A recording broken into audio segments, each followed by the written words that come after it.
출발 심심하이드 2부 문을 열겠습니다. 추석 연휴죠. 이제 추석 연휴도 얼마 남지 않은 데다가 거래 공백이 또 생길 수밖에 없잖아요. 관련해서 아주 빅 이벤트인 9월 FOMC 회의도 예정이 되어 있습니다. 이미 2천을 회복한 상황 속에서 약간은 쉬어가고 있는데요. 단기급 등에 따른 기술적 부담감도 있는 상황, 어제 만기도 잘 넘겼습니다.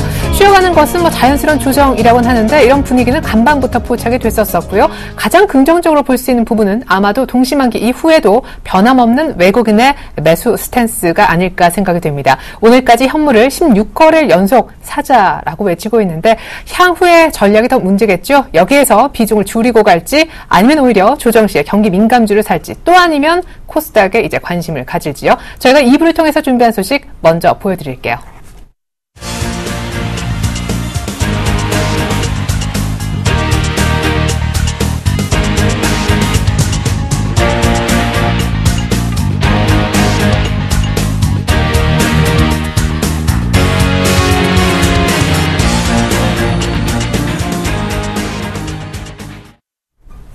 네, 이천선에서 외국인과 기관의 치열한 매매 공방이 전개 중인데요. 수급 얘기 더 자세하게 들어보겠습니다. KTB 투자증권 압구정지점 김근호 과장님 안녕하세요.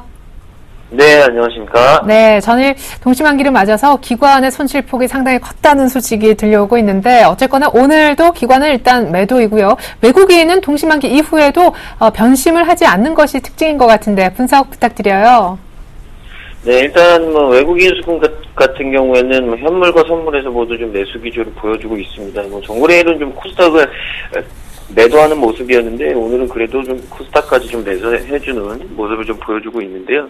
일단 외국인 같은 경우에는 국내 시장에 대해서는 굉장히 좀 긍정적으로 보고 있다. 그리고 또 국내 시장에 앞서 또 중국 시장에 대해서도 굉장히 좀 긍정적으로 보고 있다라는 시그널들이 굉장히 좀 많이 나왔었는데 그 이유가 아시아 지역 내에서는 그래도 가장 주의 깊게 보는 시장이 중국, 일본, 그리고 대한민국 시장, 요 정도 시장이 될 텐데, 일단 일본 시장 같은 경우에는, 이 중국 시장과 우리나라 시장이 움직이기 전에 한번 이슈화가 됐었고요. 결국에는 지금은 이제 중국 시장의 움직임과 우리나라 시장의 움직임, 이 부분에 대해서 외국인들이 계속적으로 좀 배팅을 하는 건데, 일단 사실 만기에도 그랬지만, 현물 쪽에서 굉장히 좀 많은, 좀 이익이 되지 않았나라는 생각을 좀 가지고 있습니다. 그래서 대형주 중심으로 특히나 또 경기 민감주 위주로 많이 올라왔기 때문에 외국인들의 그간의 어떤 강력한 현물 매수 이 부분은 적절했다라는 말씀을 좀 드리고 싶고요. 외국인 같은 경우 오늘까지 좀 사고 있는데 중요한 것은 과연 이 매수 기조가 언제까지 좀 이어질 수 있을까 이 부분은 좀 고민을 해야 될 것 같습니다. 지금 시장이 철저하게 좀 외국인 수급에 의해서 좀 움직이는 시장이 되어버렸기 때문에 역시나 외국인 수급이 어떻게 움직이느냐 이 부분을 체크하는 것이 최근 시장 트렌드를 따라가는 데 가장 중요한 지표라고 할 수 있는데요. 일단 오늘까지만 봐서는 물론 이 외국인의 매수 기조가 굉장히 좀 강하게 연결되고 있는 건 맞는 것 같습니다. 그러니까 지금 상태로만 봤을 때는 쉽사리 시장이 밀릴 수 있는가라는 부분을 고민해 봤을 때는 외국인 수급만 봤을 땐 시장이 그렇게 쉽게 밀릴 것 같진 않고요. 물론 쉬어갈 수는 있겠지만 시장이 어느 정도 조정폭을 좀 내면서 출렁일 가능성은 좀 줄어 보이지 않았나. 그러니까 여기서 외국인의 수급을 돌릴 만한 변곡점이 나오지 않는 이상은 시장 일단은 어느 정도 좀 이 지지선이 상향됐기 때문에 이 부분이 좀 유지될 것 같다. 그 중심에는 역시나 외국인의 매수 기조가 있었다라는 말씀을 드리고 두 번째로는 기관인데 장중 아침에는 좀 코스닥도 좀 소폭 순매수를 해주는 모습을 보였지만 지금은 현선물 모두 순매도로 좀 일관되고 있습니다. 기관 같은 경우에는 다양한 이슈가 있겠지만 역시나 국내 시장에 좀 지수가 많이 올라오면서 이 환매에 대한 압력을 굉장히 좀 많이 받았던 것 같고요. 이런 부분들이 외국인과 상반되게 계속적으로 순매도세를 연출시키는 가장 기본적인 요인이 아닌가라는 말씀 좀 드리고 싶습니다. 그리고 또 최근에 또 기관 같은 경우에는 어느 정도 외국인보다는 조금은 국내 시장에 대해서 좀 조심하는 모습. 그러니까 국내 시장이 어느 정도 좀 올라왔다. 뭐 외국인이 이렇게 사도 좀 출렁일 수 있다라는 생각들을 가지고 있는 건지 몰라도 기관의 포지션은 굉장히 좀 조심스럽게 흘러가고 있다. 뭐 그 이유는 역시나 환매에 대한 압력 때문에 강력한 매수 기조로 돌아설 수 있는 부분도 적겠지만 일단 국내 시장에 대한 뷰 자체가 어느 정도는 상단에 좀 차지 않았나라는 기본적인 이 생각들을 깔고 가는 것 같고요. 개인들 같은 경우에는 전체적 현물 선물에서 개인도 순매도를 보여주고 있는데 최근 좀 움직인 거는 좀 다른 게 코스닥에서는 어느 정도 개인들이 몇 거래일 연속적으로 좀 매수를 하는 모습을 좀 보여줬었는데 오늘 같은 경우 코스닥에서 순 매도를 좀 보여주고 있다는 모습. 물론 장중에 어떻게 바뀔지 모르겠지만 일단 코스닥에서 뭐 하루 정도 순 매도가 나왔다고 해서 판단은 좀 이른 것 같습니다. 근데 이 매도 기조가 그간의 어떤 코스닥 쪽에서의 기회를 노렸던 개인들의 매수 기조를 좀 뒤엎을 만한 이 수급으로 연결이 된다면 오히려 그 시점이 코스닥이 제대로 좀 반등이 나오는 시점이 아닐까라는 생각을 좀 개인적으로 갖고 있습니다. 그래서 외국인의 수급 그리고 개인의 수급 당시 뭐 거의 부딪히기 때문에 대형주는 그래도 좀 많이 올라왔기 때문에 좀 논외라고 하더라도 상대적으로 박탈되어 있었던 코스닥 쪽에서 개인들의 매도 기조가 좀 이어진다면 오히려 외국인이 좀 사주면서 이 코스닥 시장이 좀 오를 가능성이 있지 않을까라는 말씀드리고요. 개인들의 수급 포지션은 아직까지는 시장이 굉장히 좀 발빠르게 대응하려는 모습은 맞는 것 같습니다. 그러니까 뭐 베팅을 하는 건 아닌 것 같고요. 일단 시장이 그날 좀 대응을 하려는 오늘 같은 날도 코스닥 쪽에서 조금 올라오는 모습을 좀 보면서 일단 이 코스닥 쪽에 매물을 좀 추리하는 모습 그래서 굉장히 좀 발빠르게 대응하고 있다라는 말씀 드리겠습니다. 네, 그러면 기관도 나름대로 사고 싶은데 좀 답답하겠다 싶고요. 무엇보다 FOMC 회의 앞두고 외국인들은 어떤 생각을 하고 있을지 외국인부터 속내를 한 줄로 좀 표현해 주신다면요. 네, 일단 외국인 같은 경우에는 사실 뭐 멈추지 않는 엔진 뭐 이런 표현을 하고 싶을 정도로 국내 시장에 대해서 긍정성을 그렇게 놓지 않는 것 같습니다. 뭐 계속적으로 국내 시장에서 이 베팅을 하는 모습 보여주고 있는데 일단 한국 시장에 대해서 어느 정도 좀 다른 아시아 시장보다는 분명히 매력을 느끼고 있다. 그 이유는 역시나 중국 시장이 계속적으로 좀 회복이 되고 있기 때문에 이 부분에 있어서 중국 시장과 우리나라 시장을 연결시켜서 국내 시장에 좀 좋은 시나리오를 좀 짜고 있는 것 같고요. 이런 부분들이 외국인의 어떤 수급으로 이어지고 있다니까 굉장히 좀 긍정적인 생각들을 가지고 있다라는 말씀을 드리고 기관 같은 경우에는 사실 팔고 싶어서 팔진 않는다. 굉장히 강한 환매 압력. 그 이유는 이제 지수가 많이 올랐기 때문에 대형주들이 많이 올랐기 때문에 지금 선에서는 굉장히 좀 환매에 대한 압력이 커졌고 사고는 싶어도 살 수 없는 상황이 기관의 입장에서는 굉장히 좀 슬프지 않을까라는 생각도 좀 들고요.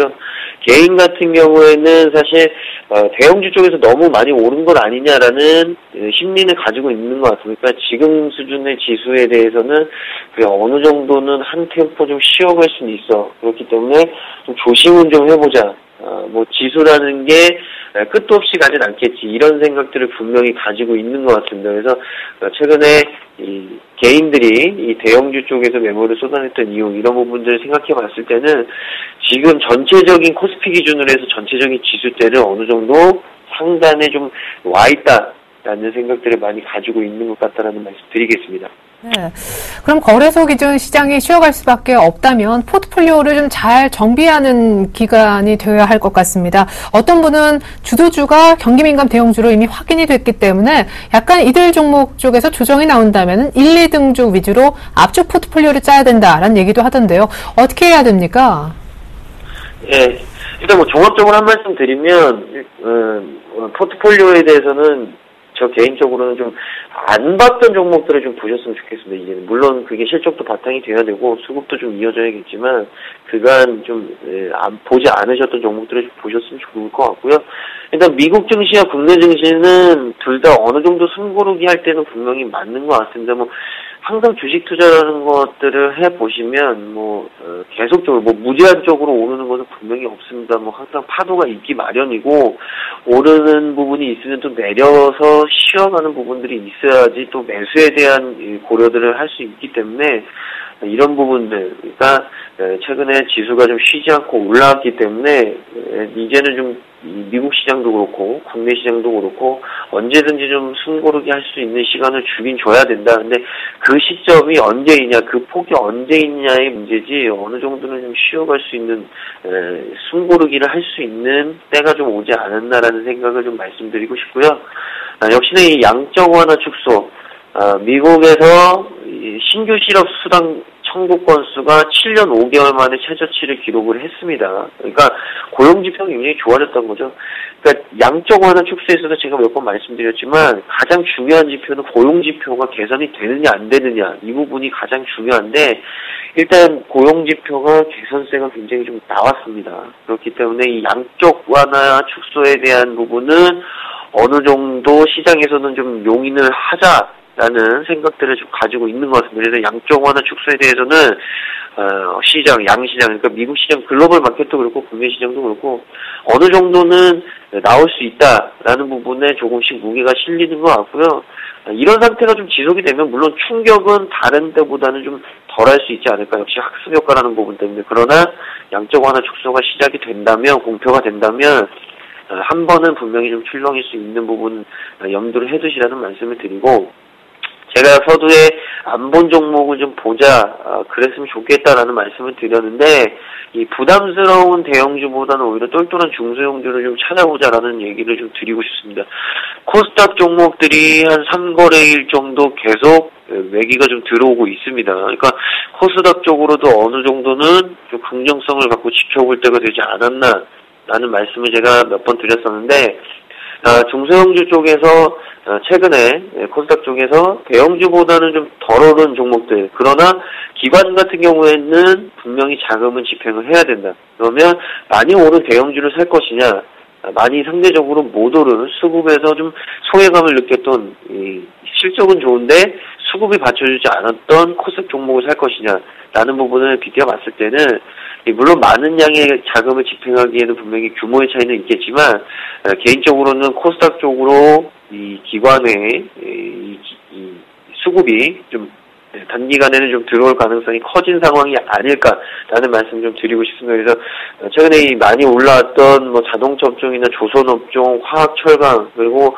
뭐 넓게는 또 은행 업종까지 이런 대형 업종들이 갈 때 상대적으로 못 갔던 중소형주들이 어느 정도 주가가 회복될 수 있는 시간을 줘야 된다. 그러면 중소형주 쪽이 반등이 나올 가능성이 크다라는 말씀을 좀 강조드리고 싶고요.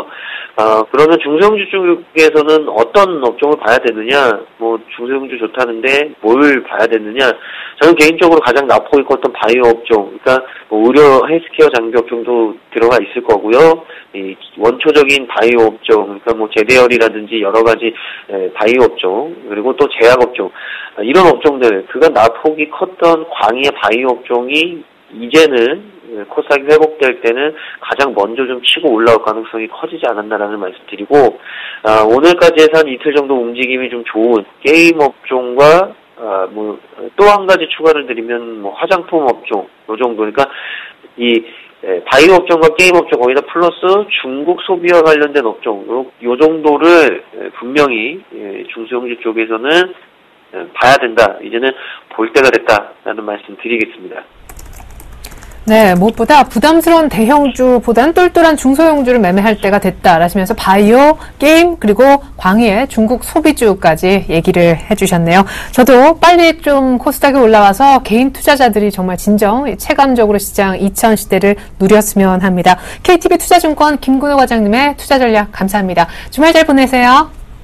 네, 감사합니다. 네, 이어서 선물시장 수급 분석 얘기 들어보고요. 전일 만길 리뷰도 주쌤을 통해서 직접 들어보도록 하겠습니다. 쌤 플러스 김도영 멘토님 안녕하세요. 네, 안녕하십니까. 네, 전일 저희가 이렇게 만났을 동안에 선물이 막 올라가기 시작했었고 금통위 결과 바로 발표 직후였었는데 위로 많이 가면 한 266 정도 라인 얘기하셨는데 거의 뭐 맞추셨던 것 같고 역시 시나리오대로 시가 부근 정도에서 조용하게 2000선에서 끝나는 모습이었는데요. 리뷰 부탁드려요. 네.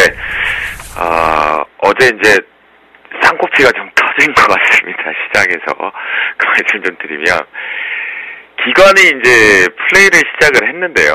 하방 플레이를 좀 하다가, 연기금이 손을 좀 들어줬거든요. 금융투자창구하고 투신창구를 들어주다가 연기금이 갑자기 손뼉을 같이 잘 치고 있다가 풀어버렸습니다. 그러면서 이제 결국은 다시 한번 시장에 나왔는데요.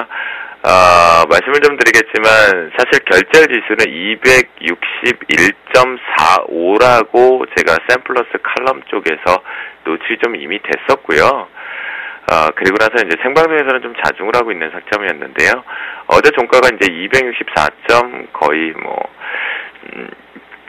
262.45 부근에서 이제 거의 마무리되는 시점이었는데요. 그게 마지막에 그 연기금 쪽에서 포지션 자체를 바꿔버리면서 그에 따른 부분에 따른 거의 양광 구조가 좀 나왔다라고 보시면 좋은데, 그래도 결국은 어제는 이제 풋옵션이 조금 터지는 포지션이 좀 나왔습니다.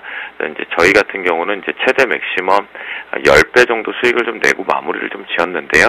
역시 장중 매매로만 끝났다. 제가 계속 강조를 좀 드렸던 게 이번 만기물은 양쪽이 다 나올 수밖에 없는 구조.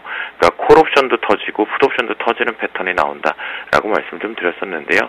그대로 넘어가면서 이제 잘 넘어갔다라는 것은 좀 긍정인 것 같고요. 저는 계속 강조를 좀 하겠습니다. 지수에 대해서는 고점을 논하지 말자 하지.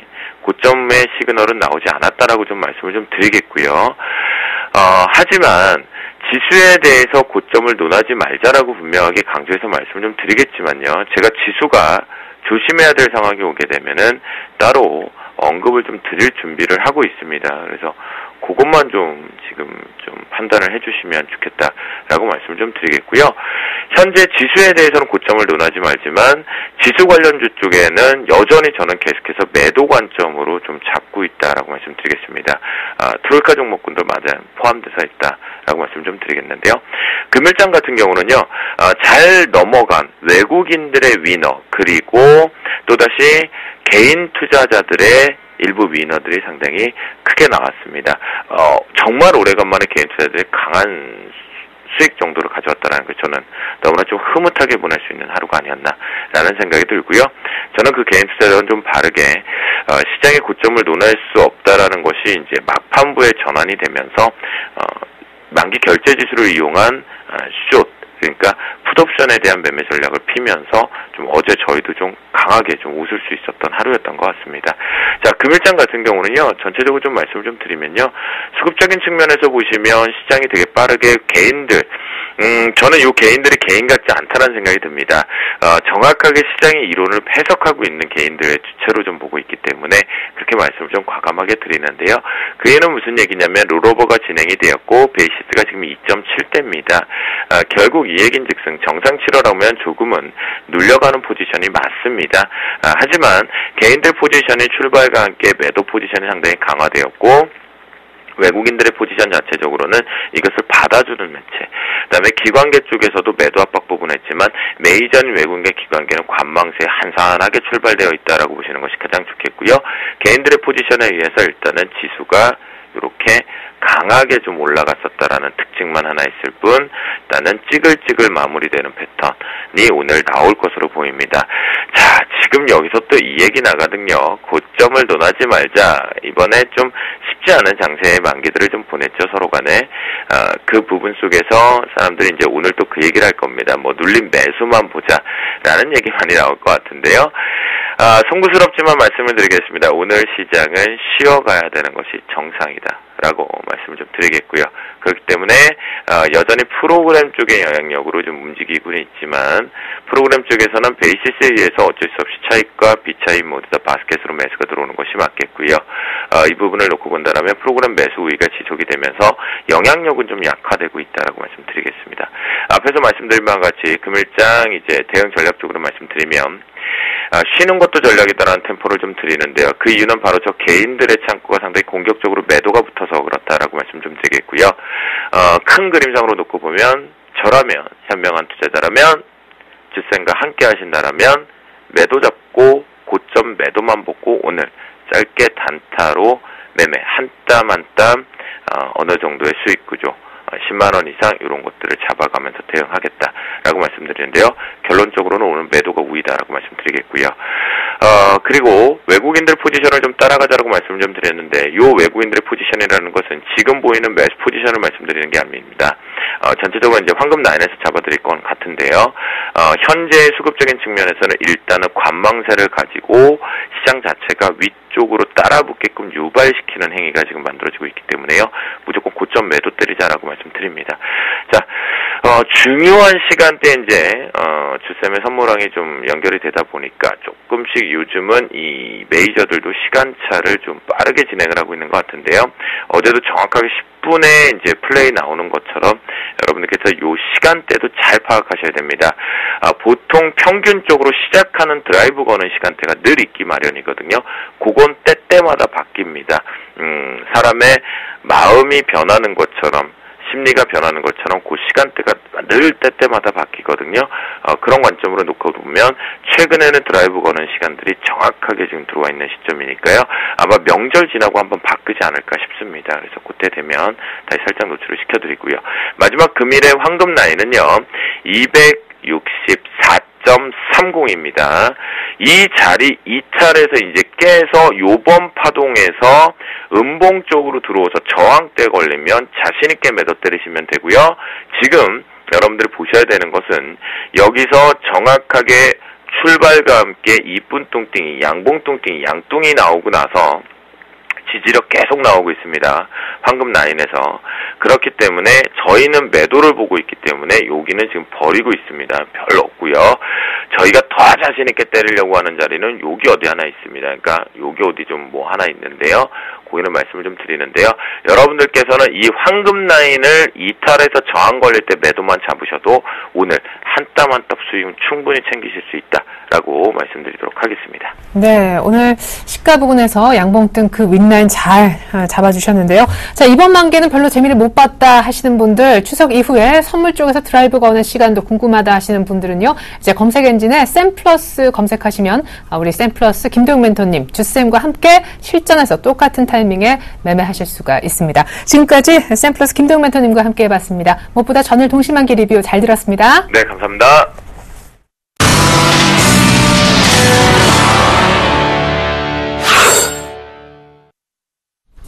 여러 가지 이유에 의해서 하락 압력도 적지 않은 상황이지만 2000선 사수에 안간힘을 쓰는 코스피가 대견해도 보입니다. 외국인들의 매수세는 오늘도 유입되고 있는데요. 현재 시간은 1998.7선 정도로 앞에 이자는 반납이 되어 있네요. 이 밖에 업앤다운 특징주 정리한 것 보여드립니다. 네, 오늘 오르는 종목 가운데요. 아주 긴 추석 황금 연휴 앞두고 대한항공은 거래가 지금 정지돼 있죠. 아시아나항공이 5% 이상 급등하고 있습니다. 금호석유에 의한 피인수 기대감이다 이런 분석도 나오는 모양인데 잠시 후에 정확한 사유 살펴보겠습니다. 이수페타시스는요 3분기 사상 최대 실적이 기대된다라면서 오늘 상당히 중요한 자리에서 양봉을 내고 있는데 최근에 기관 매물이 컸던 이수페타시스가 오늘 다시 한번 큰 폭의 반등을 주고 있네요. 서화정보통신은 아침에 저희가 한번 다뤄드렸었죠. 오늘 제4이동통신 테마가 불고 있는데 제4이동통신 쪽에 LTE를 허용할 수 있다라는 좋은 소식에 오늘 상한가까지 결국 안착을 한 모습입니다. 네, 다음 주 가운데 경기 민감 대장주들 섹터별로 하나씩 보이는 모습이에요. 현대제철, 또 현대중공업, 두산인프라코어, 각각 기계, 조선, 철강 쪽에 있는 그런 종목이라고 볼 수 있겠는데 다들 약간 쉬어가는 눌림목 과정을 거친다라는 분석이 있습니다. 네, 먼저 업 특징주 분석 들어보겠습니다. 동양증권 계양지점 원상준 대리님 불러볼게요. 안녕하세요. 예, 안녕하세요. 네, 아시아나항공의 오늘 상승 원인이 M&A 설 때문입니까? 아니면 긴 추석 황금 연휴 때문이에요? 자, 추석 황금 연휴일 수도 있고요. 그런데 이제 그쪽보다 지금 얘기들이 계속 나오는 게 아시아나항공의 지분 구조를 보면 지금 현재 금호산업이 30%, 금호석유가 12.6%를 보유하고 있는데요.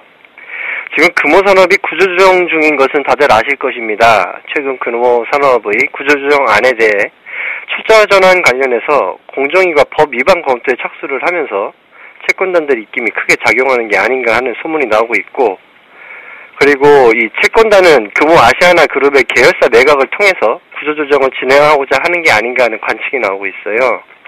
자, 이렇게 되면은 아시아나항공의 2대 주주인 금호석유가 아시아나항공을 인수할 수 있는 가능성이 있는 게 아니냐 하는 기대감에 의해서 최근에 이제 주가가 좀 강세를 보이고 있고 기관 그리고 외국인들의 좀 매수 강도도 세지고 있는 모습입니다.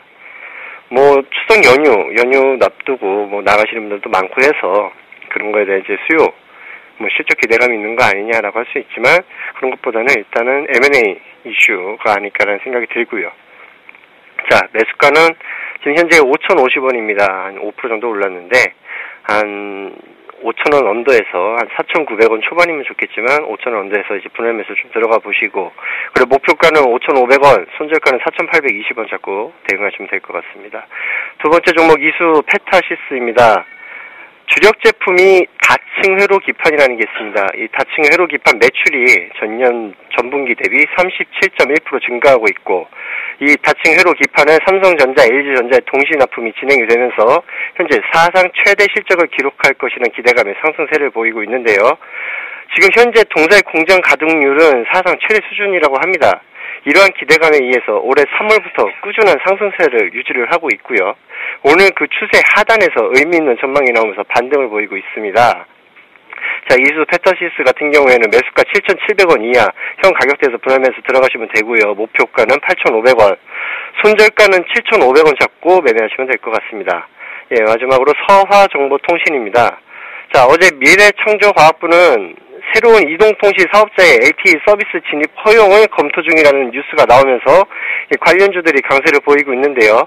과거에 제4 이동통신 관련주로 부각되었던 종목들, 기산텔레콤, 서화정보통신, 여호통신 등이 강한 모습을 보이고 있습니다.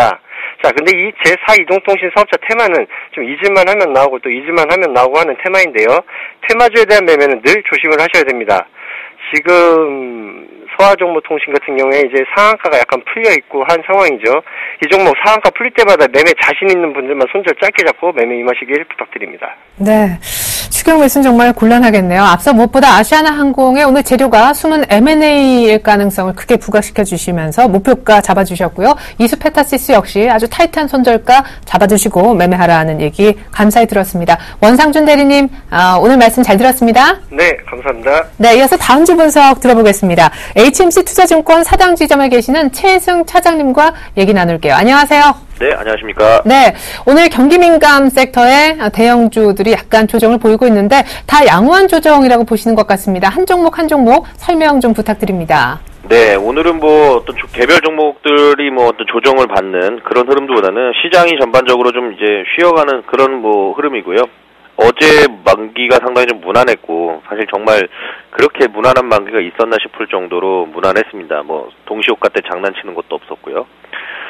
오늘은 그런 정도로만 생각을 하시면 될 것 같고, 오늘 준비한 다운 종목 3개 모두 그런 관점에서 말씀드리도록 하겠습니다. 일단 첫 번째 종목은 현대제철인데요. 지금 2% 정도 다른 업종 내 다른 종목보다는 조금 더 많이 빠지네요.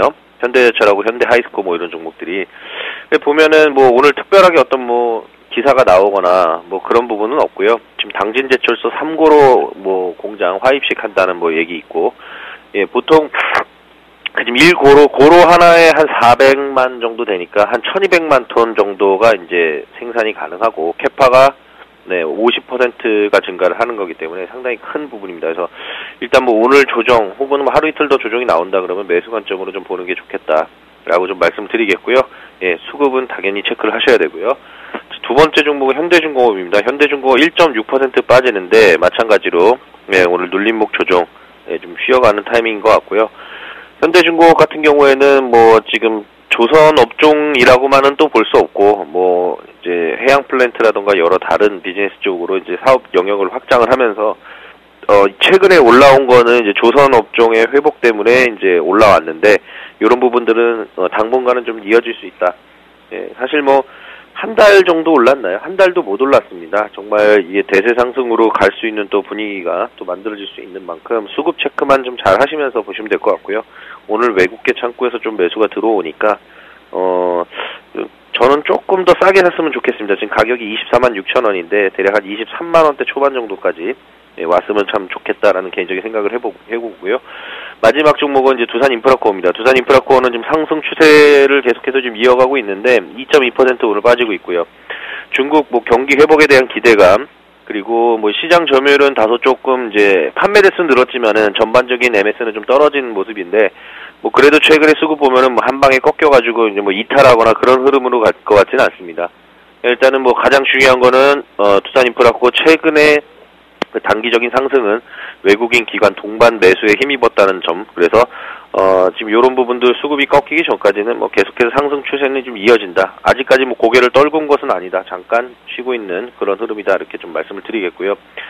중국 경기 호주 모멘텀은 좀 지속될 것 같고, 이런 부분이 그 수급 꺾이기 전까지는 계속해서 긍정적으로 좀 볼 수 있는 부분인 만큼 한 뭐 15,000원 좀 언더, 거기 이제 14,500원에서 15,000원까지 이제 갭이 있는데, 그 갭이 메우는 조정이 추가적으로 더 나온다 그러면은 14,500원 지지 받는다는 가정하에서는 매수 관점으로 좀 볼 수 있을 것 같습니다. 네, 굳이 현대제철, 현대중공업, 두산인프라코어 순서를 좀 우선순위를 매기신다면 철강이고 조선이고 기계인데요. 네, 일단 지금은 어떻게 보면 다 중국 관련주라고도 볼 수 있는데, 네. 저는 뭐 중국 관련주가 뭐 사실 꼭 굳이 중국 관련주라는 표현을 지금 시대가 바뀌었는데 꼭 써야 되나. 2007년도처럼 2007년도에 이제 중국 관련주라는 말이 유행을 하면서 지금까지 중국 관련주라는 말을 쓰고 있는데, 그게 아닙니다. 지금 경기 회복 수혜주라고 좀 말을 바꿔서 좀 말씀을 드려야 된다고 보고요. 지금 뭐 미국도 양적 완화 축소 얘기 나오고, 유럽도 마찬가지고, 전반적으로 지금 뭐 양적 완화 축소, 경기 회복에 대한 강한 자신감을 보이고 있는데, 제가 볼 때는 뭐 오히려 그런 부분들이 최근에 뭐 정유화학, 철강, 뭐 자동차, 전기전자 할 거 없이 전반적으로 외국인들이 국내 주식시장의 포트를 채우는 모습을 봤을 때는 뭐 세계의 경기 회복 기대감 플러스 우리나라 시장의 어떤 매력도가 좀 높다, 뭐 이런 측면을 좀 볼 수 있는데, 그동안에 상당히 주가가 많이 빠졌던 종목들이고, 지금 현대제철이라는 거, 현대중공업, 두산인프라코 고점 대비해서 차트 한번 보시면은 답이 나오실 겁니다. 그래서 그런 관점에서도, 그러니까 낙폭 과대에 따른 외국인 보유 비중 증가, 뭐 이런 관점으로도 좀 정리를 해볼 수가 있지 않을까 싶습니다. 네, 무엇보다 작년 한 초 정도가 고점이었는데 낙폭 과대된 세 종목에 대해서 분할 매수 관점 얘기를 들려주셨습니다. 최승 차장님 감사합니다. 네, 고맙습니다.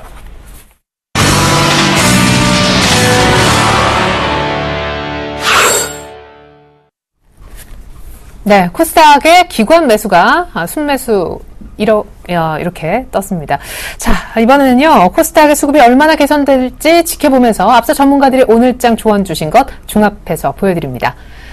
먼저 김동섭 이사님이 이런 얘기 하셨어요. 이제 추석 전후로 해서 FMC가 열리게 될 텐데 그 영향력은 미미하다. 외국인은 동시만기 이후에도 이처럼 꾸준히 매수하는 모습이라 향후에 강세장의 모습은 계속될 것이다. 라고 긍정적인 뷰 바꾸지 않으셨고요. 유창희 대표님은 혹시 모를 만기 후 폭풍에 주의하자라는 당부의 말씀 남기셨으며, 정태근 팀장님은 코스닥이 만약에 여기에서 조금 더 힘을 내 반등을 한다면 모바일 게임과 전자결제주에 주목을 해보면 어떨까 의견 주셨습니다.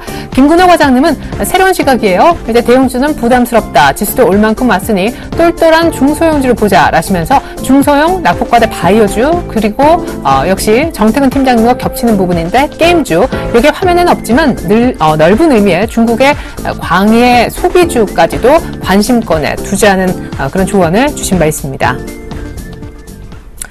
의견이 참 많이 갈리죠. 코스피 여기서 끝이 아니다라는 의견과 코스피가 쉴 거고 코스닥이 갈 거다라는 의견이 있었는데요. 또 한 분의 전문가 연결해서 전문가끼리의 공감 정도 알아보겠습니다. 동부증권 마포지점 김영겸 주식팀장님 안녕하세요. 예, 안녕하세요. 네, 어느 쪽에 서 계실지 정말 궁금합니다. 공감 의견 표시부터 부탁드려요. 예, 저도 첫 번째 그 FOMC 회의의 영향 미비, 외국인 그런 수급 영향력 그 주목 여기에 계속해서도 공감을 하고 있고요.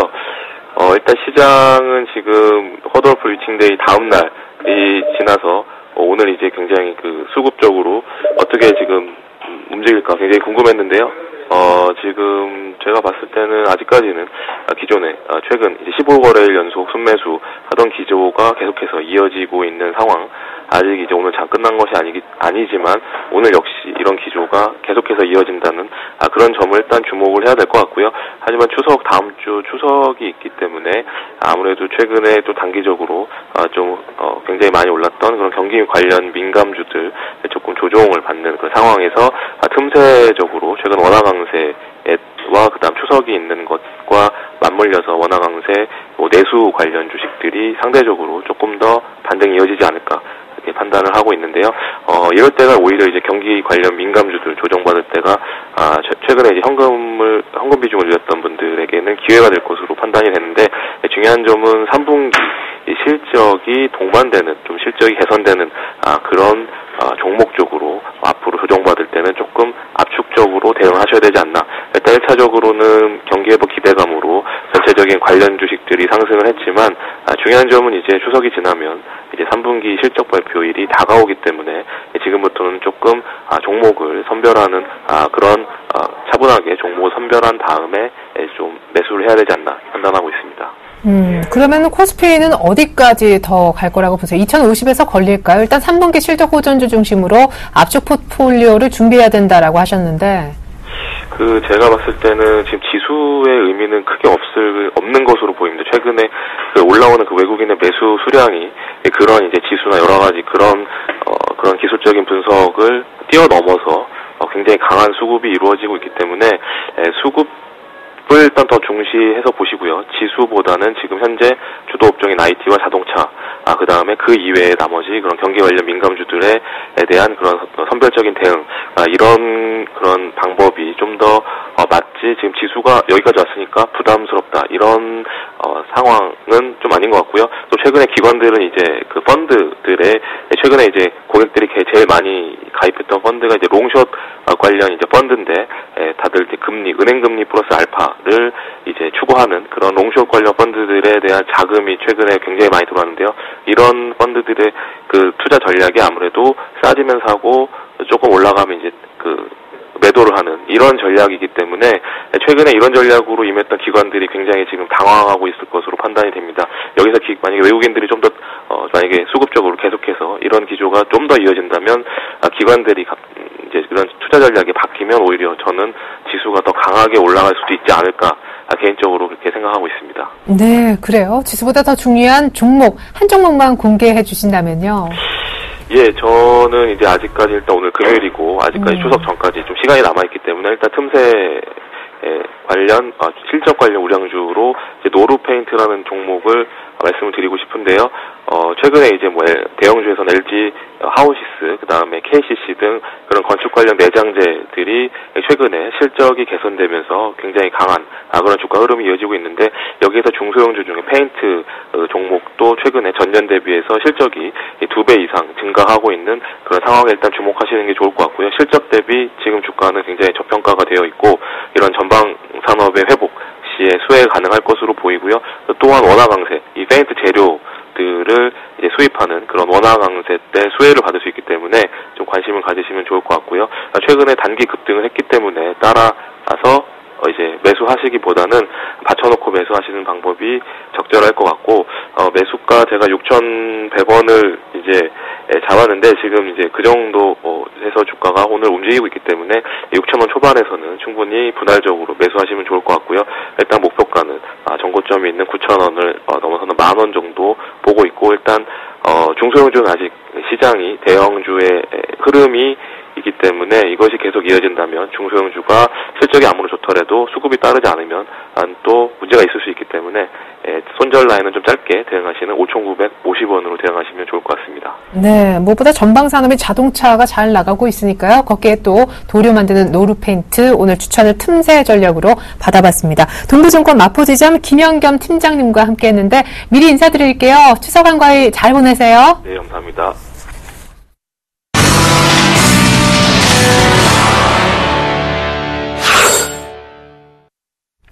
네, 중국장이 열렸습니다. 출발 상황 알아보겠습니다. 지금 중국 상해종합지수는요, 약간 약보합세 정도로 출발하고 있습니다. 하지만 2250선은 지키고 있네요. 더 자세한 얘기 나눠보겠습니다. 리딩투자증권 우성재 팀장님 안녕하세요. 네, 안녕하세요. 네, 중국장은 조금 눌리는 듯 하지만 오후장에 꼭 플러스로 끝나는 그런 특이사항을 보여주고 있는데 오늘 또 이렇게 눌리다가 6거래 연속 오를 수도 있겠네요. 예, 현재 상해 종합주가지수 시장에서의 큰 폭의 하락이 아닌 약보합권의 움직임을 보이고 있는 만큼 계속적인 상승 기조를 이어져 나갈지 여부는 좀 지켜보셔야 될 것 같습니다. 현재 상해 종합주가지수는 0.06% 하락한 2254.16포인트의 장 움직임 보이고 있는데요. 지금 중국 본토 A주 같은 경우에 실질적으로 대부분의 종목들이 약보합권의 움직임을 보이고 있는 가운데 시장에서의 변동성이 확대될 것으로 보이고 있는 만큼 오늘 장중 보합권 혼조장세 움직임 좀 전망된다라고 보시면 좋을 것 같습니다. HSBC에서는 중국의 경제 성장이 내년까지 지속될 것이라는 전망을 내놨었는데요. 중국 경제 성장세가 내년까지 이어질 것이라는 언급을 내놓으면서 3분기부터 중국 경제가 안정화되고 있는 만큼 이러한 흐름세가 계속적으로 이어져 나갈 것이라는 전망이 나오고 있는 상황입니다.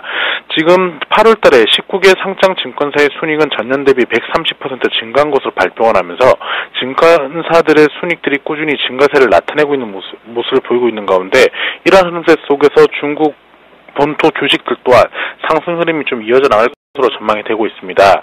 중국 발전개발위원회에서는 중국의 경제가 안정적인 움직임을 나타내고 있는 신호가 뚜렷하다는 언급을 내놓으면서 중국 경제 성장에 대한 기대감을 꾸준히 이어져 나가는 모습을 보이고 있는데요.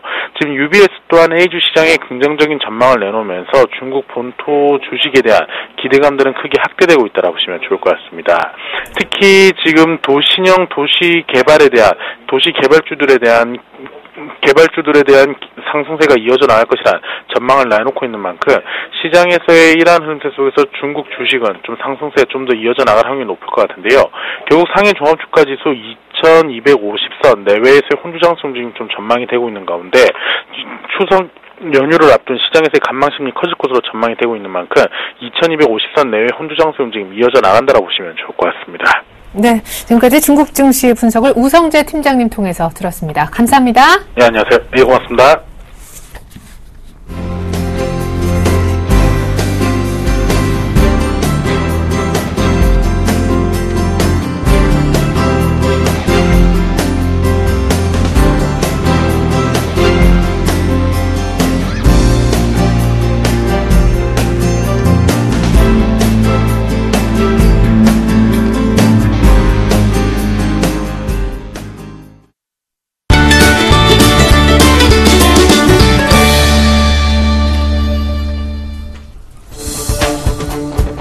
네, 안녕하십니까. 김현의 차트미인주입니다.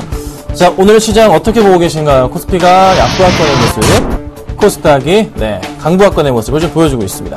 그래도 코스피는 2000선에 안착을 한 모습이에요. 저는 사실 오늘 장을 외인들의 좀 매도에 대한 부분을 걱정을 했는데 오히려 외인들은요, 정말 오늘 장에서도 이 돈이 다 어디서 나오는지 정말 계속 삽니다. 자, 기관도 계속 팔아주고 있는데요. 확실하게 좀 기관들 이런 느낌일까요? 약간 조금 비속어를 써볼까요? 털리고 있습니다. 네, 기관들 완전 지금 털리고 있는 것 같아요. 물량 다 뺏기고 있는 것 같습니다. 이 부분 어떻게 조금 진행이 될지 조금 굉장히 궁금한 시점이기도 한데요. 하지만 오늘 종목들 굉장히 좋습니다. 차트민주 종목 굉장히 좋고요. 목표가 달성하는 종목들 속출하고 있습니다. 자, 끝까지 보시면 좋을 것 같아요. 수급에 대한 부분, 글로벌 지수의 약세 부분 전혀 지금 크게 시장에 영향을 안 미치는 것 같습니다. 오히려 국내 시장 펀드멘탈 양화하는 측면이고요. 또 하나 이제 주목해야 될 점은요. 부품주에서, 자동차 부품주에서 좀 이제 조선기재제, 조선주 이제 중소형주로 갔다가 이제 또 갈 수 있는 곳이 바로 코스닥 IT 부품주들이 아닌가라는 생각이 듭니다. 그래서 이 관련주들을 조금 관심있게 지속적으로 대응이 필요할 것 같고요. 애플이 지금 뭐 이제 더 이상의 혁신은 없다 해서 급락을 했지만 그 관련주들은 다시 서서히 움직일 수 있는 가격 메리트가 발생하고 있는 시점이거든요. 그런 시점들을 좀 놓치지 마셨으면 좋겠어요. 그래서 꼭 좀 지금부터 당장의 매수는 아니고요. 코스닥 쪽으로 이제 기관들과 외인들의 수급이 강하게 들어온 날이 분명히 있을 거예요. 동시 매수가. 그 포인트 놓치지 마시고서 좀 같이 따라가시는 전략도 필요하지 않을까. 대신에 IT 부품 실적주 보셔야 됩니다. 꼭 기억하시면 좋을 것 같습니다. 자, 종목 보겠습니다. 오늘 두 가지 종목을 수익 실현을 하게 됐습니다. 살펴보겠습니다. 자, 먼저 이제 오늘 수익 실현 종목이 아시아나항공입니다. 지금 제가 아까 기준으로 했는데요. 지금 7% 거의 8% 가까운 수익이 나고 있는 상태입니다. 현재가에서 정리하시면 뭐 한 7% 정도 수익 나신 것 같아요. 축하드립니다. 자, 그리고 CJCGV가요, 역시나 마찬가지로 오늘 고가 기준으로 해서 3.26% 정도, 역시나 3% 도달했죠? 축하드린다 말씀을 좀 드려볼게요. 캠트로닉스 손실 중이지만서도 가져가겠습니다. 이 친구 기다려보겠습니다. 자, 그리고 SM을 말씀을 좀 드리고 바로 종목을 말씀드려볼게요.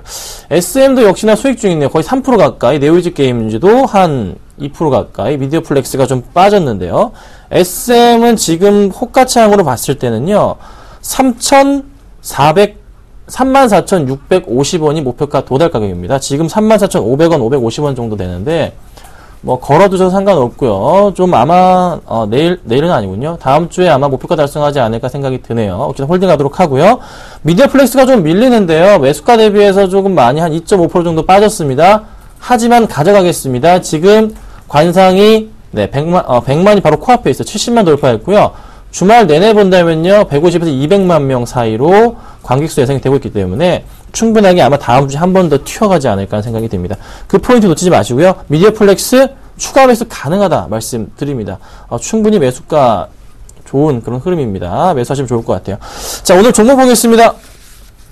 두 가지 종목 가지고 나왔습니다. 오늘 두 종목 다 코스닥 IT 갖고 나왔습니다. 아까 말씀드렸죠? 이제 자동차, 조선, 그 작은 종목들에서 이제 코스닥 작은 종목들로, IT 작은 종목들로 이동을 할 또 준비를 해야 된다 말씀을 드려볼게요. 자, 먼저 말씀드릴 종목은요, 낙폭 과대하고 회복하는 모습이고요. 정말 심했습니다. 그리고 한 종목은 바닥 확인이 좀 완료된 것을 같아요. 첫 번째 종목은 실리콘웍스를 가지고 나왔습니다. 자, 실리콘웍스의 차트 흐름을 살펴보면요, 이 종목은 정말 조금 그냥 심할 정도로 주가가 밀렸다가 오늘 좀 반등을 줍니다. 자, 보면요, 최근 수요일에 6.7%까지 밀렸던 주가가 어제 소폭 반등 줬고요. 오늘도 소폭 반등을 주고 있어요. 다시 이렇게 크게 급락한 이후에 이 주가 흐름 자체, 특히 실리콘웍스의 전형적인 차트 흐름을 보면요, 한번 크게 빠졌던 주가 흐름 자체는 좀 다시 회복하는 현상이 항상 바로 나타나줍니다. 조금씩 올라가다가 이런 흐름 자체 나타나주면서 주가 다시 한번 반등을 줄 가망성, 최소한 어디까지 21선 위로 안착시켜주면서 한 24,000원 정도까지도 추세적인 상승이 가능한 그런 자리가 아닌가라고 생각이 듭니다. 걱정 마시고요. 가져가시고요. 애플 판매량 지켜봐야 되겠지만 저 너무 낙폭 과했습니다. LT 디스플레이도 너무 낙폭이 과하기 때문에 반등을 주고 있죠. 이런 흐름들 놓치지 마시고서 조금 어느 정도 기술적인 반등 노려보고 접근을 필요한 것 같고요. 자, 그 다음 종목으로는요, 테크잉을 가지고 나왔습니다. 테크잉, 이 종목 좀 아시는 분들도 많으실 것 같아요. 자, 이 종목의 큰 차트를 볼게요. 자, 차트를 보면요, 지금 한번 꼭지점 찍고 난 이후에 주가 흐름 자체가 다시 8월달까지 쭉 밀려서 5,000원대 중반대까지 갔던 주가가 다시 6,000원대 위로 21선 위로에 안착을 시켜놓은 상태입니다.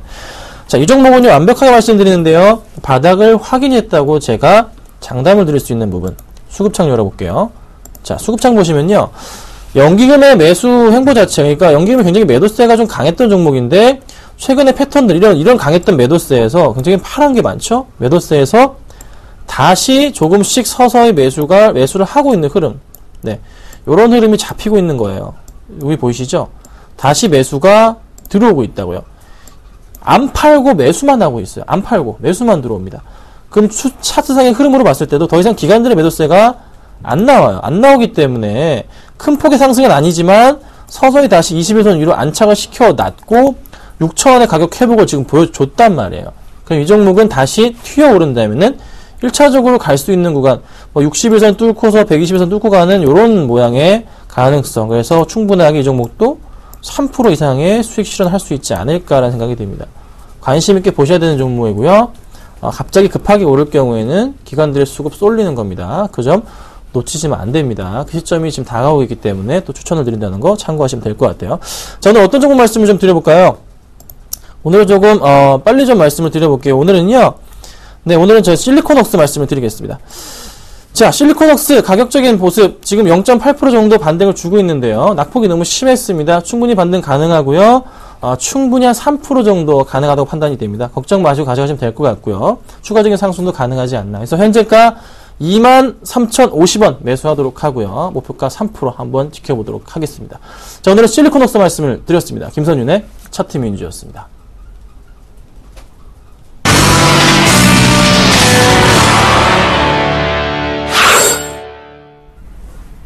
네, 만기 끝나고 나서 전형적인 금요일 2천 중심의 쉬어가기가 나오고 있는데 이 팀의 코스닥이 얼마나 더 힘을 낼 수 있을지도 관심입니다. 다음 주면 아주 짧은 추석 연휴 때문에 2거래일 정도만 거래가 이루어지죠. FMC도 껴있는데 투자 어떻게 할지 고민이 많이 되실 겁니다. 잠시 후 뉴스마켓 시간에는요. 테마도 아니면서 전방산업 호조에 따라 최근에 급등세가 이어지고 있는 단조주 가운데 탑픽주를 한번 꼽아보려 합니다. 전문가와 함께하는 특별한 시간 부담 없는 단조주는 무엇이 있는지 여러분들 함께 해주시면 감사하겠습니다.